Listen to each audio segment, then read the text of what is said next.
All right. Well, thank you, and I am looking forward to your presentation. Thank you so much. Good morning, everybody.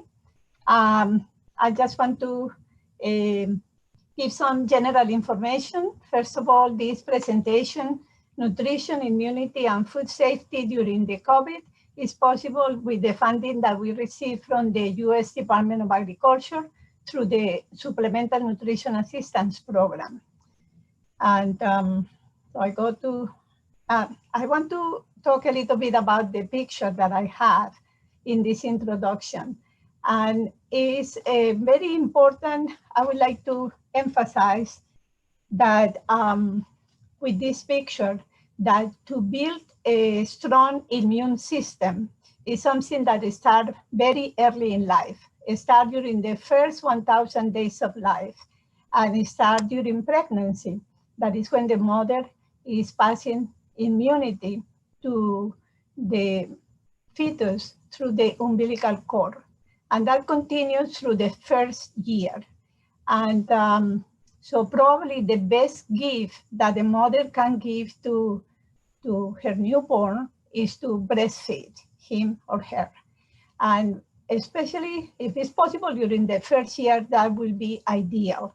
But if not, at least during the first 4 months of life, because that is the time when the human milk contains the most important components to build a strong immune system. So to start the presentation, I continue. I need to have this civil rights statement that is a requirement of USDA, just to say that the San Antonio Food Bank is an organization that is an equal opportunity employer and provider and doesn't discriminate against anybody. Okay, so before digging into the main topic of the presentation, I would like to remind everybody taking this acrostic that comes from the Harvard School of Public Health, just to say that the best thing that we can do right now is to prevent illness. And they have this hashtag that is stay smart. So S stands for stay home when sick, mask when out, and if you are sick, you have to mask inside of your house. A, avoid large groups. R, refresh indoor air. And that was something very important that was emphasized by Olivia, the importance of playing outside, right? But if we, in our homes, this is a step that is very important, refresh indoor air. And then reflecting about the social distance, that the recommendation is at least 6 feet, but 10 feet is even better. Okay, so I organized the presentation in such a way that it's going to answer possible questions that you will have, but I will be happy to answer questions at the end. So the first question is, this is nutrition, immunity, and food safety, right? So the first question that comes to us very frequently as nutrition professionals, health professionals, is, can the food that you eat play a role in prevention? Yes. Diet alone may not prevent infection. When you consume nutrient-rich foods and a balanced diet, you have to also pair that with healthy lifestyle behavior, because that is going to give you extra protection by supporting a healthy immune system. So you can see in this slide that is a healthy diet, then it's important to sleep. The recommendation is from 7 to 9 hours, and then make sure that you play and you engage in activities that are going to help you to manage stress. So before I continue discussing nutrition, I want to provide some background for everybody. So what is the immune system? The immune system exists to protect the host, that is all of us, from noxious environment agents, especially pathogenic organisms that could be in the form of bacteria, viruses, fungi, or parasites. So to deal with all of these threats, the immune system has evolved to include a variety of specialized type of cells communicating molecules, and that is to be able to respond when there is aggression to the body. So with this picture, I would like to emphasize how the immune system is not localized in only one organ in the body. You can see how many organs are involved. Some of them play more important role than others. And when I go over the nutrients, you are going to see, for example, the role of vitamin A. Vitamin A is very important for a healthy skin. And that is the first line of defense. So you can see that the skin all over our body is protecting us for infection. Then we have organs like thymus. Thymus is an organ that is very important during childhood, but tend to decrease in size. And around after 50 years of age, may be absent or maybe very small.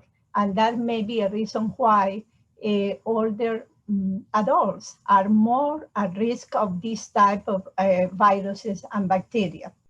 But another organ that is very important and that we don't think about is the bone marrow in our bones. So here in this area is where most of the immune cells are produced, and they are going to be localized, go around the body to protect us against infections. It can be in the gastrointestinal system, it can be in the skin, different organs. So next question, how is that the immune system is related to nutrition? The immune system is always active, is always carrying out surveillance, is always there, and is activated or enhanced if an individual becomes infected with any of those pathogens that I mentioned before, either bacteria, viruses, or some other type of pathogen.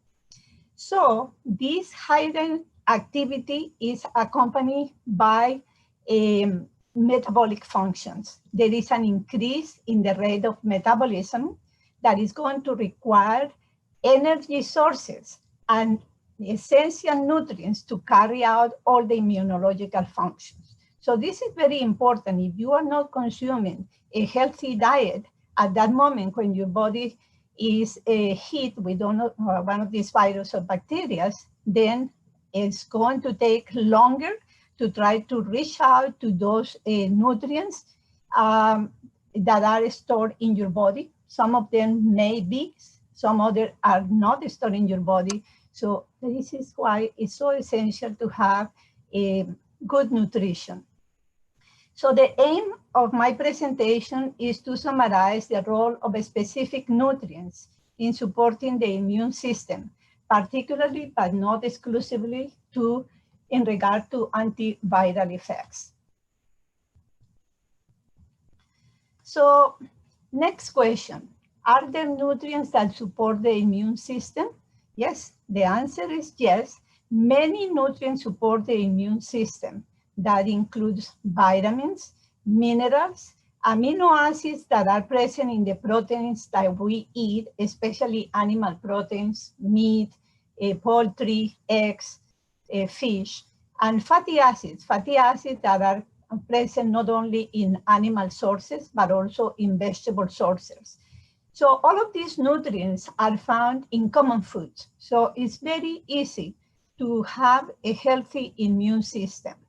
So the first nutrient that I'm going to refer to is vitamin A. Not to say that vitamin A is the only vitamin that is important for the immune system. No. We have the vitamin Bs, especially vitamin B6 and B12, that are very important for the immune system. But I'm not going to mention all of them. So vitamin A, let's start with this vitamin. Is important nutrient involved in immune function. How have we realized about that? There are multiple studies. Probably it's one of the vitamins that have been more studied. So if there is a deficiency of vitamin A, that predispose us to respiratory infections, to diarrhea and severe measles. So where do we find a vitamin A? And that is a question that probably all of you can answer, because you know that from basic nutrition that you receive in school. So the color that we associate with vitamin A is the color of carrots, or red color, and it's found in many fruits and vegetables. So you can see examples here in the slide, but include not only those that have red color, but also the others that have a green color, like spinach, broccoli, peppers. So those are great sources of vitamin A. The other vitamin that is very important, I think Olivia was mentioning about the importance of getting some supplements and vitamin D, and I'm going to talk about supplements. So why is vitamin D important? It's important because it decreases the risk of respiratory tract infections. And by now, we know that the COVID-19 is going to affect the respiratory system. That is the first organ that is going to hit. So where do we find vitamin D? Naturally, we found it in fatty fish like salmon, tuna, sardines, mackerel, and in a small amount in some dairy products, egg yolks, and mushrooms. So those are the naturally found sources. But because it's such an important vitamin, many foods have been fortified. And that is the case of all the dairy milks. You're going to see vitamin D fortified, and also those plant-based milk alternatives have been also fortified. Orange juice is one food that has been fortified. And you find it in all the ready-to-eat cereals. And those are the main sources where vitamin D is found in the diet of Americans. Another important source is what your body is able to make. And that you do that by exposing your skin to the sun at least 15 minutes every day. To think about, I think here in Texas, we are kind of lucky because we have this wonderful sun that sometimes is too much all year long.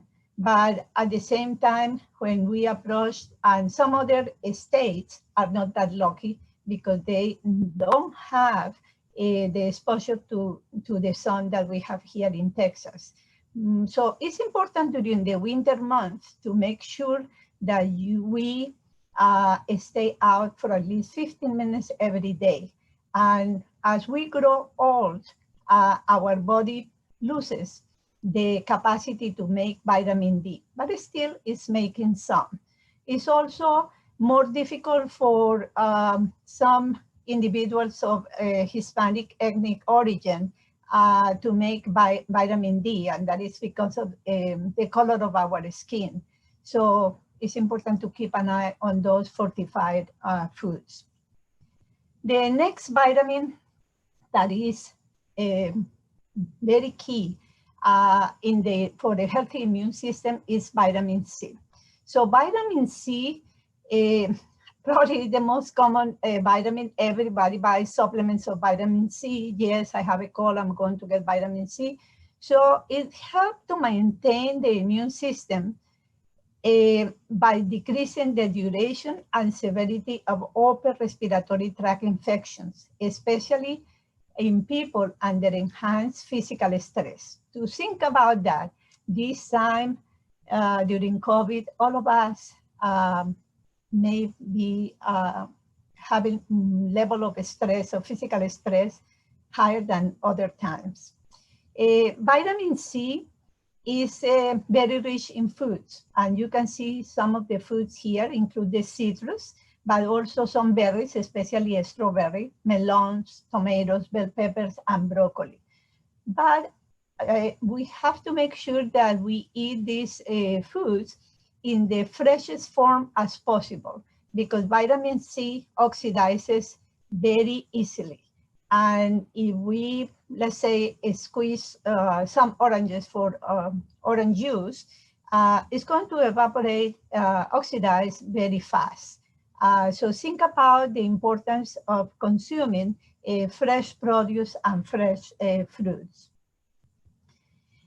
This is a very important nutrient. I told you that the nutrients that are important to support the immune system are vitamins and minerals. So one of these minerals is zinc. And the function that it has is bolstering the immune system because it has anti-inflammatory effect that is protective. The deficiency has been shown to increase susceptibility to various pathogens. We find it in several dietary sources, and that includes different types of meats, poultry, seafood, tofu, meats, and beans. The amount that we need every day is not too much, and if you eat a balanced diet, you are going to get enough zinc. There is a recent study that was reported in this September of this year, and it came from Spain. So this is a laboratory and a hospital that are studying nutrition and immunity. So when they start receiving all of these patients affected with coronavirus, that is the disease, is called coronavirus disease, and they were monitoring the levels of zinc. And they found that those patients that have lower levels of zinc correlated with higher inflammation. So those probably, they have lower chances of overcome the infection. Another thing that they observed is the higher zinc levels were tied to the lower level of pro-inflammatory proteins when the patients were infected. So very important nutrient that we need to keep an eye on to support the immune system. There are other foods that play an important role, and those are called probiotics. So the definition is here. They are beneficial bacteria that can promote a healthy immune system and include fermented foods. So if we think about yogurt, yogurt is a probiotic. It has bacteria. And if you read the food label, you are going to see what type of bacteria is present in the yogurt. It's very important to get the yogurt that doesn't have any sugar added, that is plain yogurt, because the sugar is going to inhibit the action of those bacteria. So we said that is present in foods that are fermented. So what is fermentation? Fermentation in food processing is the process of converting carbohydrate in that food. In this case of the yogurt is the lactose, is the sugar of milk. So it's converted into alcohol or organic acid. Lactose, in the case of the milk, is converted into lactic acid, and it's using microorganisms, and that is either yeast or bacteria under anaerobic condition.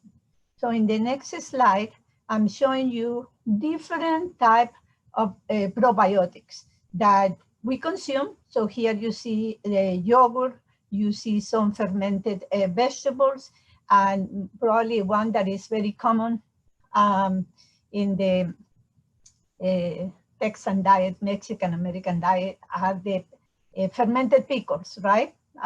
Children, when I came to San Antonio, I was very impressed to see children asking for pickled cucumbers. So all of these foods are very healthy, and they are fortifying your immune system. So I mentioned that in addition to vitamins and minerals, we have other foods that are very beneficial for the immune system. If we don't have them, the immune system will be very weak. And that is the case of essential amino acids. I don't have that information in this slide, but what are essential amino acids? Essential amino acids are those components of the proteins that we eat. animal protein that we eat, steak, poultry, fish. So if we eat this type of food, we are eating essential amino acids. If we are eating egg has all the essential amino acids, and they are very important for the immune system. But there is another type of nutrient that is essential fatty acids. In this slide, I'm giving you an example of those essential fatty acids, and that is the omega-3 fatty acids. Probably you are already familiar with this. You are going to find foods in the stores that have been fortified with omega-3 fatty acids, and that is the case of eggs. Now you find eggs that chicken have been fed omega-3 fatty acids, and they are present in the yolk. Very important because they help to control inflammation, helping immune cells responding to pathogens, and help to keep the fever down. Can you see more important functions than this one at this time? These are amazing foods. The sources of omega-3 fatty acids are many seeds that you can see here, and the seeds, you see the pecans, pecan being the state tree, right? Very common. We see so many pecan trees here in San Antonio. Almonds, and then one of the richest sources are walnuts. In addition to that, a favorite in the Texan diet, avocados. Avocados are very rich sources of omega-3 fatty acid. And then as far as meat protein, we have salmon, very rich in omega-3 fatty acids. And I have to tell you something about walnuts. Walnuts, if you eat 1/4 of a cup every day, that's all you need. You are eating the omega-3 fatty acids that you need for the day. Okay, so here I am answering another questions. What are healthy lifestyle behaviors to pair with good nutrition? First of all, try to incorporate 5 to 7 servings of fruit and vegetable every day. Consume sources of dairy to get all the immune supporting vitamins, minerals that I mentioned before.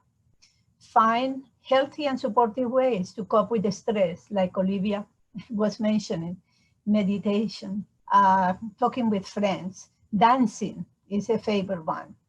Incorporate physical activity, which is a great way to help manage stress, but to support the body, healthy body. Time to take a walk. You don't have to stay home all the time. You can do yoga videos or dancing at home. And practice good sleep hygiene. I already say that 7 to 9 hours of sleep every day are recommended to have a strong immune system. We need to know, especially with so many people right now being affected with this disease, with the coronavirus disease. So what are the best nutrition considerations during illness? To eat a variety of food, good sources of nutrients that support the immune system, and maintain a good hydration. Also, we know that certain foods may be easier to tolerate when experiencing flu-like symptoms such as fever, cough, and shortness of breath. So think about possible ways that you can prepare this food to make it friendly to you, and sometimes we lose appetite. So it's important to give preference to some of those foods that help us to strengthen our immune system. And that is the case of meat. Sometimes when we have the flu, and now with COVID-19, people loses the sense of taste and the sense of smell. So they don't have appetite. They don't care to eat, for example, a piece of protein, meat. And that is so important because meat brings not only the nutrient that I was mentioning before that decrease inflammation, that is zinc, but also it provides iron. Iron is a very important mineral that helps us to make red cells for our blood. and it helps to prevent anemia. So it's a very important mineral. So making sure that we are eating these food that are sources of those essential nutrients. Another thing that is very important, and is something that I was listening on the radio when I was coming to work, and is dehydration and the importance of being hydrated. So the recommendation is to have 8 to 10 cups of fluids every day. And for individuals that are sick, you need to take some more to replace fluids, because your body is utilizing more water to be able to put together all of these immune functions. So in addition, staying hydrated with water, seltzer water or infused waters. Here at the food bank, we have so many recipes that you can find online, and that we prepare with common herbs, like basil. We have many recipes that you can prepare that are also delicious. So the fluids are going to help thin and loosen the mucus that causes congestion, causes sore throat and coughing. So what is the most common symptom of this disease, of COVID-19? Is coughing. And make sure that you you stay hydrated. That is so important during illness. So is there a role of nutritional supplements? Yes, there is a role, because sometimes we cannot get all the nutrients. If you keep a balanced diet, you're eating all the nutrients that you need.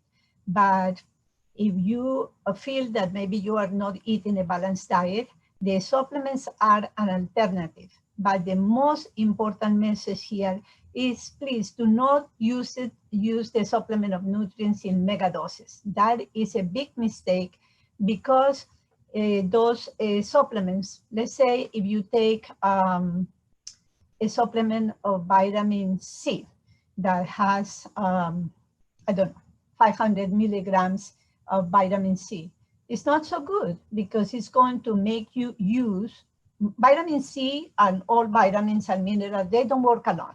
They work together. So if you are taking a nutrient in high doses, it's going to make you use other essential vitamins and minerals.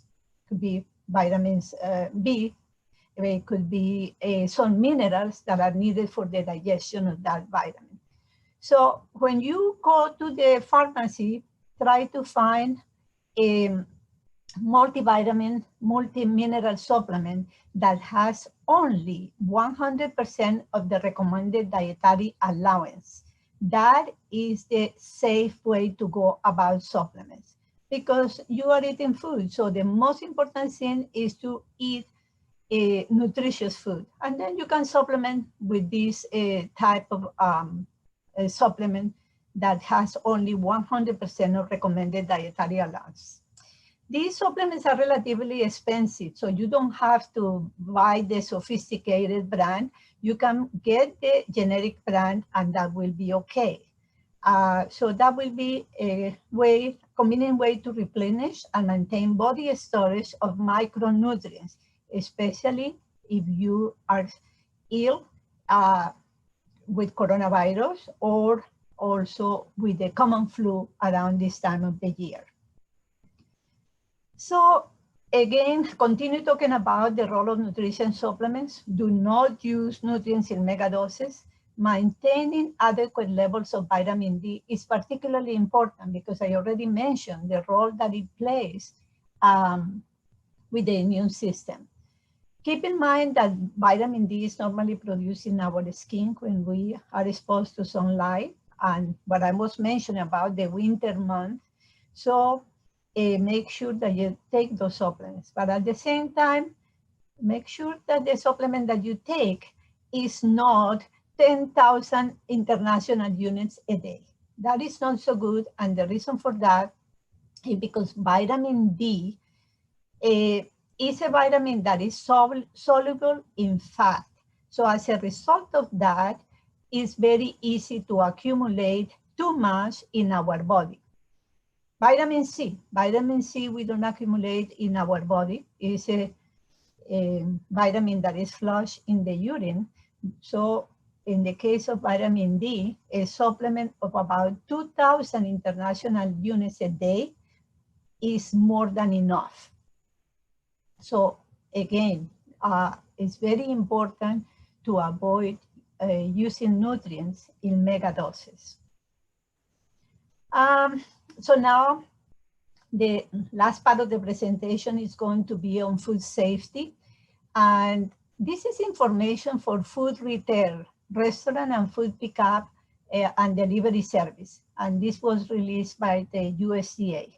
And this is very important because nowadays we are using a lot of pickup and delivery services. So we have to be careful. So the general recommendation for general population, be healthy, right? Sleep the time, the recommended number of hours you need a day. Make sure that you wash your hands every day, and then making sure that when you are handling raw protein, you use gloves. Clean and disinfect. All of these recommendations are for retailers. Social distancing, so important. Remember social distancing, especially when you are grocery shopping. And then pick up and delivery. When is the time that taking the food to arrive to your home and the right temperature that it should be received. So what to do when grocery shopping? First of all, minimize your trip to the store and try to avoid those peak hours to avoid crowds.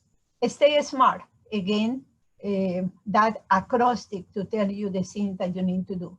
10 feet and better than 6, especially when you are in public places. There is no published evidence or unpublished evidence that people have developed COVID-19 from touching food or food packaging. But however, the virus causing COVID-19 can survive on surfaces and objects for limited amount of time. So think about that it can be in surfaces like metal or plastic up to 3 days, and about 1 day on soft surfaces like cardboard. So this is very important when you are using delivery services of food. So the Food and Drug Administration recommends 4 steps for food safety, and these are washing your hands, separate fresh produce from non-animal produce, make sure that you cook them to the recommended temperature, and make sure that you store them at the proper temperature. So what to do when grocery shopping? So those carts that you will utilize, the shopping cart or basket, present a potential risk factor because of the time that the virus can stay in those surfaces. So make sure that you are utilizing wipes while you are on the store. Utilize the wipes that the store have for you, or bring your own. It's very important to bring your own in such a way that you can wipe down all surfaces, steel and plastic, and discard the wipes immediately. You can carry hand sanitizer and use it after leaving the building. What to do again in grocery shopping? The social distancing when you are looking for items, and in the checkout. Something that I do is making sure that I go to the self checkout, because that diminish the people touching the groceries that I have purchased. Offer to bag your own groceries to minimize touching by other individuals. Hand washing remains a critical step in reducing the spread of coronavirus, and it should be done frequently. After leaving a store, use hand sanitizer, and when you get home, wash your hands and wash the food that you have bought, sanitize those foods. So sanitize food purchased at the store or delivery as soon as possible with the reasonable amount of soap and water or other disinfectant. wash your hands again. So this is a picture of the coronavirus. And the coronavirus is an envelope virus, meaning that it's covered with a fatty membrane. So what is the role of soap? Soap is very effective disrupting the oil in the surface, and water is very effective at removing and rinsing away the virus. So just think about this image whenever you wash your hand and when you come back from the store, the importance of washing your hands. So what to do with takeout meals and food delivery? Dining in proximity to others may increase risk of transmission. Actually, is the #1 reason for transmission. So be aware of that. A safer option will still help support local business is to order takeout or delivery meals. COVID is not transmitted by food itself, and this is a statement from the Center for Disease Control. Any risk will come when you are in close contact with workers delivering the food. Because COVID-19 can remain on cardboard surfaces up to 24 hours and in plastic containers from 2 to 3 days after contamination, something that you should do immediately after receiving the meal is transfer the meal from the packaging and discard the packaging and wash your hands thoroughly with soap and water. And the final word that I have is that use the healthy eating plate for selecting healthier meals when you are ordering from restaurant or planning your meals at home. And that includes making half of your plate fruit and vegetables and avoiding some vegetables that are very popular, like French fries. So that is maybe once in a while, but not all the time. Make sure that you use healthy oil, olive, canola oil. Those are good sources of vitamin E, that is an important vitamin to support a healthy immune system. Making sure that you drink water, tea, coffee with little or no sugar, because otherwise you are adding extra calories. You can have dairy products, and it doesn't have to be from from cow, but it can be from plant sources. Eating whole grain becomes very important because the whole grains are very good sources of vitamin B, and I already mentioned how important they are. And limit refined grains like white rice and white bread. And choose protein. Make sure that you eat protein if possible. Animal protein is very important at this time because of the essential amino acids that are going to help producing the cells that the immune system uses for different functions. So that is the final word. Healthy choices are more important now than ever, combined with other healthy lifestyles like exercising, managing stress, and sleeping the recommended number of hours. That's all for my presentation. If you have any question, I will be happy to answer. Thank you. Yes, we do have 2 questions for you. Is it okay to take multiple vitamins at the same time while eating food? Yeah, but you have to read the label in the vitamins to make sure that those vitamins have only 100% of the recommended dietary allowance. So if you are taking, for example, vitamin D and vitamin C, read the label. And if it's 100%, that is fine. That is no problem. But avoid to use mega doses. That is the most important thing, to avoid mega doses. And you can have a multivitamin, multi-mineral supplement as long as it has 100% recommended dietary allowance. Okay, thank you. What is the most common age that our body needs vitamins? I would say probably as we age, because after 50 years of age, there are several things that are happening to our organism. And that is that the stomach decreases the production of acid. And this acid is very important to liberate vitamin B12 from the protein that we eat. So let's say I eat a piece of steak. That piece of steak is going to give me essential amino acids and it's going to give me vitamin B12. But if I don't have enough acid in my stomach, that reaction of breaking down the bond between the essential amino acids and the vitamin is not happening. So the vitamin doesn't become available. So after 50 years of age, I recommend the supplementation with vitamin B12 and also calcium, because our body becomes less efficient to utilize calcium. Vitamin D is very important. So I said as we age is recommended. Before that time, it depends on your special condition, and it's something that you should consult with your own doctor, because there are so many situations. Everybody is different. Thank you. Yes, everybody is different. So another question from Jesse is organic food worth the extra cost versus just using fresh produce? No. Organic food doesn't have special advantages. And sometimes because it's organic, it spoils faster.